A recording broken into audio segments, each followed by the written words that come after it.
Okay, good evening, everyone. Thank you for having me. My deepest gratitude goes to Chairman John Rogers, President Frederick Kemp, the entire Atlantic Council for this distinguished recognition I am very proud of. And I thank Elon for the beautiful words that he had for me and for his precious genius for the era in which we live. I have put a lot of thought into how to present tonight's speech. Initially, I thought of emphasizing the pride I still feel as the first woman to serve as Prime Minister in a nation as extraordinary as Italy, or about the effort the Italian government is doing to reform its country to make it once again a protagonist of the geopolitical chessboard. I could have talked about the inseparable bond that unites Italy and the United States, regardless of the political beliefs of the respective governments, a bond witnessed here by the many friends of Italian origin, representatives of a community that for generations has contributed to making America stronger. Or I could have talked about foreign policy in a time dominated by chaos in which Italy stands firmly alongside those who defend their freedom and sovereignty, not only for it is right to do so, but also because it is in the interest of Italy and the West to prevent a future in which the law of the strongest prevails. As a politician, you basically have two options: being a leader or a follower, to point a cursor or not, to act for the good of your people or to act only driven by polls. Well, my ambition is to lead and not to follow. Yeah. Tonight, in any case, I want to offer you a different perspective. Let me start by mentioning an op-ed recently published in the European edition of Politico. This analysis was focused on Meloni's Western nationalism. The author, which is called Dr. Costantini, argues that my political belief is in what might be called Western nationalism, a thought which at its heart embodies the survival and renaissance of Western civilization, which according to Costantini is new to the European scene. I don't know if nationalism is the correct word, because it often recalls doctrines of aggression or authoritarianism. However, I know that we should not be ashamed to use and defend words and concepts like nation and patriotism, because they mean more than a physical place. They mean a state of mind to which one belongs in sharing culture, traditions, values.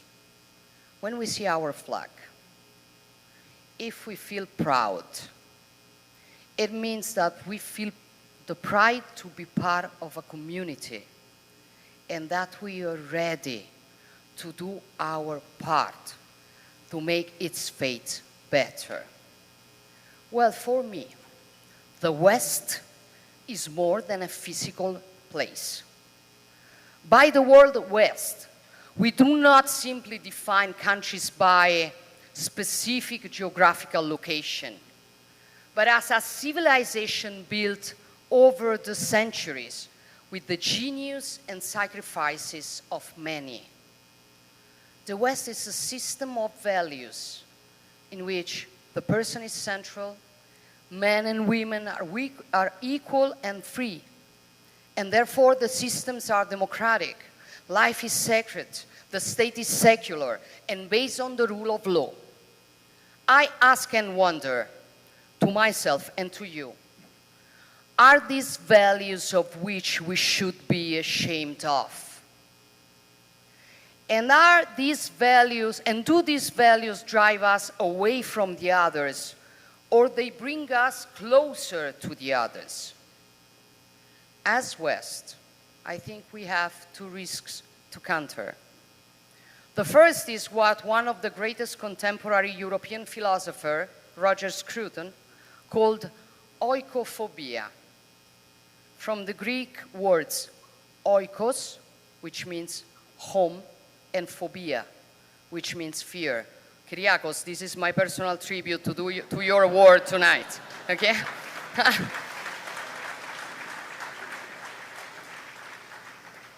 Sorry for being so serious, but I want to share with you this thought I have. Oikophobia is the aversion to one's home, a mounting contempt, which leads us to want to violently erase the symbols of our civilizations in the US as in Europe. The second risk is the paradox that while on the one hand, the West looks down on itself, on the other hand, often claims to be superior to the others. The result is that the West is in danger of becoming a less credible interlocutor.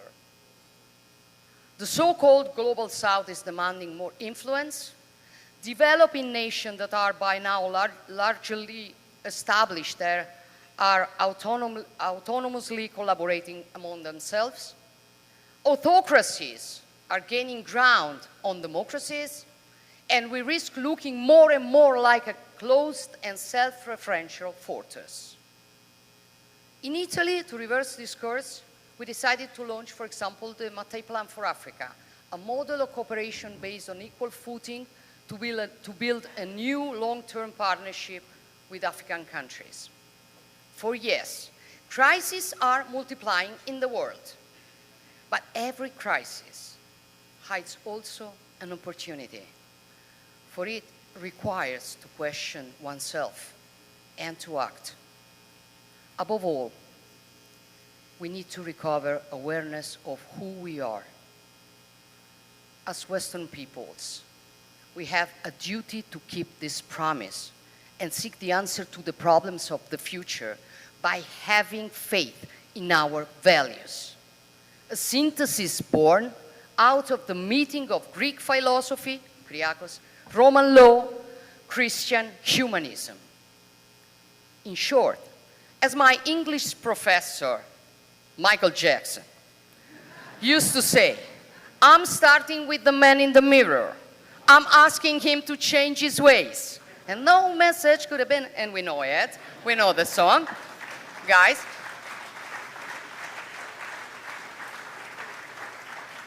We have to start with ourselves, to know who we really are, and to respect that, so that we can understand and respect others as well. There is a narrative that authoritarian regimes care so much. It is about the idea of the inevitable decline of the West. The idea that democracies are failing to deliver.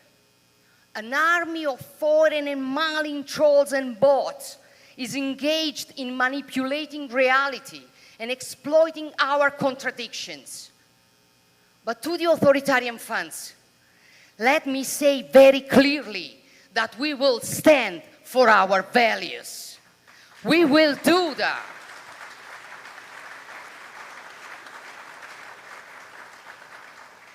President Reagan once said, above all, we must realize that no arsenal or no weapon in the arsenal of the world is so formidable as the will and the moral courage of free men and women. It is a weapon our adversaries in today's world do not have. I couldn't agree more.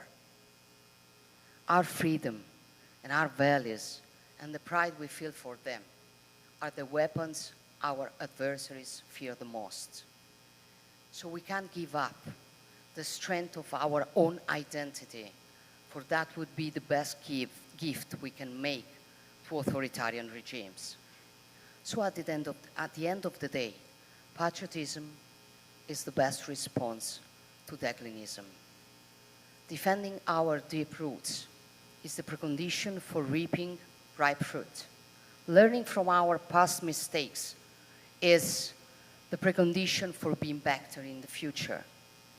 I will also use the words of Giuseppe Prezzolini, perhaps the greatest conservative intellectual in the 20th century in Italy.